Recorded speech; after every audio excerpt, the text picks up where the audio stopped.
Hello दोस्तों, GS speak point में आपका स्वागत है। और आज की इस वीडियो में हम सिंधु घाटी सभ्यता से संबंधित प्रश्न उत्तर करेंगे। और जो सिंधु घाटी सभ्यता है उसे मैंने डिटेल में कराया हुआ है और उसकी जो वीडियोस हैं वो मैंने प्लेलिस्ट में डाली हुई है, आप देख सकते हैं। सिंधु घाटी सभ्यता से संबंधित जो प्रश्न उत्तर है उसका ये पार्ट 4 है, यानी कि मैंने 3 पार्ट इसके करा दिए हैं, वो भी प्लेलिस्ट में जाके आप देख सकते हैं। और जो बहुत ही इंपॉर्टेंट क्वेश्चन है, और ये वाले जो क्वेश्चन है 15 क्वेश्चन आज हम करेंगे और उसके बाद भी क्वेश्चन रह जाएंगे, यानी कि 70-80 क्वेश्चन आपको सिंधु घाटी सभ्यता से संबंधित मिल जाएंगे। ये सभी जो क्वेश्चन है बहुत इंपॉर्टेंट है और बार बार प्रतियोगिता परीक्षाओं में पूछे जाते हैं। इसीलिए जो प्रश्न है प्लीज़ वीडियो को एंड तक देखिएगा और जो भी सजेशन हो आपका आप कमेंट बॉक्स में बता सकते हैं। ठीक है, आइए स्टार्ट करते हैं। देखो, अगर क्वेश्चन नंबर 46 की बात करूँ, मैंने 45 क्वेश्चन करा दिए हैं ऑलरेडी, लेकिन अगर क्वेश्चन नंबर 46 की बात करती हूँ तो हड़प्पा का उत्खनन करने वाला प्रथम पुरातत्ववादी कौन था जो इसके महत्व को नहीं समझ पाया। यानी कि उत्खनन किया, खुदाई की हड़प्पा सभ्यता की, लेकिन इसका महत्व नहीं समझा, तो वो कौन था? वो थे ए कनिंगन, यानी कि अलेक्जेंडर कनिंगन, जिन्होंने भारतीय पुरातत्व विभाग की स्थापना की थी और ये पहले महानिदेशक भी रहे थे। अगर मैं कलिंगन की बात करूं तो ये जो थे ब्रिटिश सेना में कार्यरत थे और ये बंगाल के जो इंजीनियर थे उनके साथ ही काम करते थे और 1961 में ये रिटायर भी हो गए थे। 1961 में ये ब्रिटिश सेना से रिटायर हो गए और उसके बाद ही इन्होंने क्या किया, भारतीय पुरातत्व विभाग की स्थापना की। ठीक है, उस समय पर लेकिन जो पुरातत्व विभाग था वो एक अस्थायी विभाग के रूप में कार्य कर रहा था। 1906 में भारतीय पुरातत्व विभाग जो था उसने स्थायी रूप से कार्य करना स्टार्ट किया। यानी कि जो ए कनिंगन है उन्होंने हड़प्पा सभ्यता की खुदाई तो की, यानी कि और भी बहुत सारे पुरातत्व स्थलों की खुदाई की थी, लेकिन ये हड़प्पा सभ्यता के स्थल की खुदाई करने के बाद इसके महत्व को इन्होंने नहीं समझा कि एक नगरीय सभ्यता है और कितनी इम्पोर्टेंट सभ्यता है भारतीय इतिहास के लिए या विश्व के इतिहास के लिए। ठीक है, अगर हम सर जॉन मार्शल की बात करें तो मैंने बताया था कि जिस समय हड़प्पा सभ्यता और मोहनजोदड़ो सभ्यता की खुदाई हुई थी उस समय पर सर जॉन मार्शल जो थे वो भारतीय पुरातत्व विभाग के महानिदेशक के रूप में कार्यरत थे। तो सर जॉन मार्शल के अंतर्गत ही जो दयाराम साहनी और राखलदास बनर्जी हैं, इन्होंने हड़प्पा सभ्यता और मोहनजोदड़ो की खोज 1921 और 22 में की थी। ठीक है, अगर हम क्वेश्चन नंबर 47 की बात करते हैं तो क्वेश्चन नंबर 47, निम्नलिखित में से कौन हड़प्पा और मोहनजोदड़ो के उत्खनन संबंधित नहीं है। यानी कि जो हड़प्पा सभ्यता और मोहनजोदड़ो के पुरास्थल थे उनकी जो खुदाई हुई थी, कौन से व्यक्ति हैं जो उससे संबंधित नहीं है। आर डी बनर्जी हैं, वो हड़प्पा की पुरातात्विक खुदाई से संबंधित है।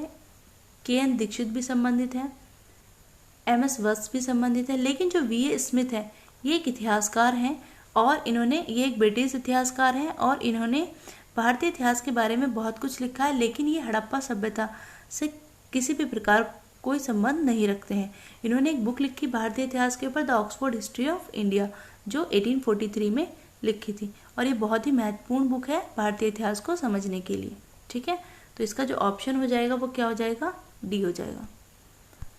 अगर मैं क्वेश्चन नंबर 48 की बात करूं तो जो सिंधु सभ्यता की विकसित अवस्था में निम्नलिखित में से किस स्थल से घरों में कुएं के अवशेष मिले हैं। देखिए, बहुत इंपॉर्टेंट क्वेश्चन है कि कुएं के अवशेष किस हड़प्पा सभ्यता के स्थल से मिले हैं, तो वो मिले हैं मोहनजोदड़ो से।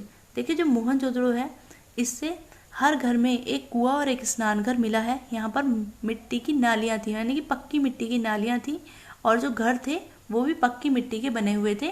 और जो मोहनजोदड़ो है उसके जो गलियाँ थी वो एक दूसरे को समकोण पर काटती थी, यानी कि ये उस समय पर इतनी विकसित अवस्था में थी कि यहाँ पर पक्की मिट्टी की नालियाँ भी मिली हैं, हर घर में एक कुआं था, स्नानघर था। ठीक है, देखो, अगर मैं बात करूं कि मोहनजोदड़ो की, तो मोहनजोदड़ो की जो खोज है वो 1922 में हुई थी और 1922 में किसने की थी, राखलदास बनर्जी ने की थी और यह सिंध प्रांत के लरखाना जिले में स्थित है। ठीक है, जो हड़प्पा है वो कहाँ पर है, हड़प्पा भी पाकिस्तान में है और यह माटो गोमती जिले में स्थित है और कालीबंगा राजस्थान में है और जो लोथल है वो कहाँ पर है, गुजरात में है। ठीक है, क्वेश्चन नंबर हम देखते हैं 49। अगर मैं क्वेश्चन नंबर 49 की बात करूं तो देखते हैं कि मोहनजोदड़ो निम्नलिखित में से कहाँ पर स्थित है। तो हमने बात कर ही ली है कि जो मोहनजोदड़ो है वो पाकिस्तान के सिंध प्रांत के लरखाना जिले में स्थित है देखिए अगर मैं बात करती हूँ कि गुजरात में कौन सा स्थल है, तो गुजरात में अभी बात की है हमने, लोथल है गुजरात में, पंजाब में रोपण है, ठीक है। अगर मैं क्वेश्चन नंबर 50 देखूं तो देखते हैं कि भारत में निम्नलिखित के आने का सही क्रम यानी कि कालक्रम क्या है, यानी कि कौन से पहले सभ्यता का निर्माण हुआ और उसके बाद कौन सी। देखो अगर इसमें देखा जाए तो जो नगरीय संस्कृति यानी कि हड़प्पा संस्कृति थी उसका विकास सबसे पहले हुआ था, ठीक है। यह एक नगरीय सभ्यता थी और यह जो थी कांस्यकालीन सभ्यता थी। कांस्य का यानी कि कांस्य धातु, जो कांस्य काल था उससे संबंधित थी। जो कांस्य था उसके अगर निर्माण की बात करें तो किस तरह से होता है, टीन में तांबे का मिलाकर कांस्य का निर्माण किया जाता है। अगर इसके बाद की बात करूं तो जो लोहे का हल है, लोहे के हल की स्थापना हो गई थी, यानी कि आर्य लोग आ गए थे जिन्होंने जो अपने साथ घोड़े और लोहे लाए थे, यानी कि लोहे से परिचित थे जो लोग पूरी तरह से। और जो कांस्य सभ्यता थी यानी कि जो हड़प्पा सभ्यता थी उसमें लोहे की जानकारी नहीं थी, ठीक है। तो लोहे का हल के जो साक्ष्य मिले हैं वो आर्य जो हमारी वैदिक सभ्यता थी उससे संबंधित है। और दूसरे नंबर पे वो आती है, यानी कि पहला, दूसरा और तीसरा आता है आहत मुद्राएं चांदी के सिक्के, यानी कि तीसरे हम जो हमारे सबसे सिक्के थे, और चौथी थी हमारी सोने के सिक्के। जो कौन लाया था, हिंदी एवं शासक लाए थे। और जो सोने के सिक्के थे वो कुषाण काल में सबसे अधिक प्रचलित हुए, ठीक है। अगर मैं क्वेश्चन नंबर 51 की बात करती हूँ तो देखते हैं कि सर्वप्रथम मानव ने किस धातु का उपयोग किया था। तो आप सभी जानते हैं कि जो सर्वप्रथम मानव है उसने सबसे पहले किस धातु का प्रयोग किया था, तांबा। देखो जो धातु काल है, पूरे धातु काल पे मैंने वीडियो बनाया हुआ है प्राचीन भारत के इतिहास से संबंधित, आप चाहें तो प्लेलिस्ट में देख सकते हैं। ये 3 धातु काल थे, ताम्रकाल, कांस्यकाल और लोहकाल। इसके लिए मैंने अलग से वीडियो बनाया है, ठीक है। देखो अगर इस प्रश्न की बात करें तो इस प्रश्न को अगर समझने की बात करते हैं तो जो प्राचीन भारत का इतिहास है, ठीक है, इसे हमने 3 भागों में बांटा है। एक तो प्रागैतिहासिक काल, दूसरा आगैतिहासिक काल और तीसरा ऐतिहासिक काल। और जो प्रागैतिहासिक काल है उसे भी हम 2 भागों में बांटते हैं, पाषाण काल और ताम्रपाषाण काल। पाषाण काल यानी कि पूरी तरह से पत्थरों पर आधारित, ताम्रकाल यानी कि जब तांबे की खोज हो गई थी, यानी कि सबसे पहले पत्थरों के बाद किसकी खोज हुई, तांबे की खोज हुई, जब मानव ने सबसे पहले जो धातु थी वो तांबे को यूज करना स्टार्ट किया, ठीक है। उसके बाद जो आगैतिहासिक काल है उसमें भी उसे भी 2 कालों में बांटा जाता है। कांस्य काल यानी कि जब कांस्य धातु की स्थापना हो गई थी या खोज कर ली थी मानव ने। उसके बाद आता है लोह काल, जब मानव ने लोहे की खोज कर ली थी, ठीक है। तो अगर हम इसकी बात करें कि सर्वप्रथम मानव ने किस धातु का उपयोग किया था, तो वो किया था तांबे का, उसके बाद किया कांसे का और उसके बाद किया लोहे का, ठीक है। देखो अगर हम क्वेश्चन नंबर 52 की बात करें कि हाथी दांत का पैमाना हड़प्पाई संदर्भ में मिलता है, यानी कि जो हाथी दांत का पैमाना है वो किस हड़प्पाई संदर्भ में मिलता है, तो इसका जो आंसर होगा वो इसका आंसर होगा बी, यानी कि हाथी दांत का जो पैमाना है वो लोथल में मिलता है। अगर हम लोथल की बात करें कि लोथल कहाँ पर है, तो यह कहाँ पर स्थित है, यह गुजरात में है। और ये मैं आपको बता चुकी हूँ कि यह एक बंदरगाह है। कहाँ पर स्थित है, ये गुजरात में स्थित है और यह एक बंदरगाह है। और अगर नदी की बात करूँ तो ये भोगवा नदी के किनारे स्थित है। और इसकी खोज की बात करूँ तो इसकी खोज की थी S.R. राव ने, 1955 में इसकी खोज की गई थी। और जो लोथल है वो नगर योजना और अन्य भौतिक वस्तुओं के आधार पर इसे लघु हड़प्पा, लघु मोहनजोदड़ो नगर कहा जाता है, ठीक है। देखो कालीबंगा की बात करूँ तो ये कहाँ पर है, राजस्थान में है। धोलावीरा की बात करूँ तो ये गुजरात में है। और बनावली की बात करूँ तो ये हरियाणा में है, ठीक है। इसका मतलब 52 का जो आंसर होगा वो क्या होगा, इसका 52 का आंसर होगा बी। अगर क्वेश्चन नंबर 53 की बात करें तो हड़प्पा स्थलों में अभी तक किस धातु की प्राप्ति नहीं हुई थी, तो इसका आंसर होगा हड़प्पा स्थलों में अभी तक लोहे धातु की प्राप्ति नहीं हुई थी, क्योंकि जो लोहा था वो जो आया था वो आर्य सभ्यता के साथ आया था, यानी कि जब आर्य सभ्यता की स्थापना हुई थी तब लोहे की खोज हुई थी, ठीक है।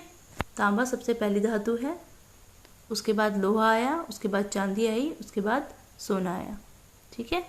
क्वेश्चन नंबर अगर हम 54 की बात करें तो देखते हैं कि निम्नलिखित में से कौन सा स्थल घग्गर और उसकी सहायक नदियों के किनारे स्थित है।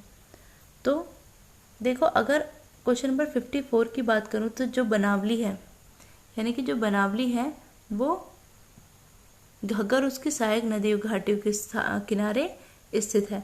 देखो, अगर मैं बनावली की बात करूँ तो ये कहाँ पर है? ये हरियाणा में हिसार जिले में है और इसकी जो खोज है वो R.S. बिस्ट ने की है। इसकी खोज किसने की है? R.S. बिस्ट ने की है। और ईयर की बात करूँ तो 1973 में की है। मैं बनावली के बारे में बता ही चुकी हूँ कि जो इसकी सड़कें थी वो कैसी थी? तारांकित। जो बनावली की सड़कें कैसी थी? इसे तारांकित सड़कों यानी कि स्टार शेप में बांटा गया था। और मोहनजोदड़ो की जो सड़कें थी वो एक दूसरे को समकोण पर काटती थी। बनावली और रंगपुर दोनों से ही हड़प्पा सभ्यता की शुरुआत और उसकी विकसित अवस्था और उसके जो अंतिम समय था उसके साक्ष्य मिले हैं। ठीक है, यानी कि 54 का जो आंसर हो जाएगा वो क्या हो जाएगा? डी हो जाएगा। आलमगीरपुर यूपी में है, लोथल गुजरात में है और मोहनजोदड़ो कहाँ पर है? पाकिस्तान में है। ठीक है, अगर हम क्वेश्चन नंबर 55 की बात करें तो देखते हैं कि नीचे कथनों पर विचार कीजिए और नीचे दिए गए कूट से सही उत्तर चुनिए। ठीक है, अब हम पढ़ते हैं। पहला जो कथन है वो है मोहनजोदड़ो हड़प्पा रोपण एवं कालीबंगा सिंधु घाटी सभ्यता के प्रमुख स्थल है। हाँ, ये बिल्कुल ठीक है कि जो मोहनजोदड़ो है, हड़प्पा है, रोपण है और कालीबंगा है, ये सिंधु घाटी सभ्यता के प्रमुख स्थल है। अगर ऑप्शन 2 देखते हैं तो ऑप्शन देखते हैं कि हड़प्पा के लोगों ने सड़कों तथा नालियों के जाल के साथ नियोजित शहर का विकास किया था। बिल्कुल ठीक, जो हड़प्पा सभ्यता के लोग थे उन्होंने सड़कों और नालियों को के जाल के साथ नियोजित शहर, यानी कि जो हड़प्पा सभ्यता के जो शहर थे वो एक नियोजित प्रणाली के द्वारा बसाए गए थे। तीसरा है हमारा कि हड़प्पा के लोगों को किस धातु के उपयोग का पता नहीं था, यानी कि हड़प्पा के जो लोग थे उन्हें धातुओं के उपयोग का नहीं पता था। ये बिल्कुल गलत है। जो हड़प्पा सभ्यता है वो कांस्य युगीन सभ्यता है, यानी कि जो हड़प्पा सभ्यता है वो कांस्य युगीन सभ्यता है, यानी कि कांस्य धातु की खोज हो गई थी उस समय पर, जिसमें तांबे को टीन के साथ मिलाकर एक पहली मिश्रित धातु बनाया गया था। इसलिए जो हड़प्पा सभ्यता थे उन्हें धातु के बारे में ज्ञान था। देखिए, आज की वीडियो में यही समाप्त करते हैं, फिर वीडियो बहुत ज़्यादा लंबी हो जाएगी। और ये हमने क्वेश्चन, इसमें भी 15 क्वेश्चन कराए हैं और टोटल आपके सिंधु घाटी सभ्यता से संबंधित 55 क्वेश्चन मैंने करा दिए हैं, जो बहुत इंपॉर्टेंट है, बार बार एग्जाम में पूछे गए हैं। एक क्वेश्चन को घुमा कर पूछा गया है और एक प्रश्न से संबंधित जितने क्वेश्चन बन सकते थे मैंने आपको सारे कवर कराए हैं। और अगर आपको वीडियो अच्छा लगा हो तो प्लीज़ लाइक कर दीजिएगा, शेयर कर दीजिएगा, और अगर कोई कमी लगी हो तो आप कमेंट भी कर सकते हैं। चैनल को सब्सक्राइब कर दीजिएगा। Thank you so much for watching this.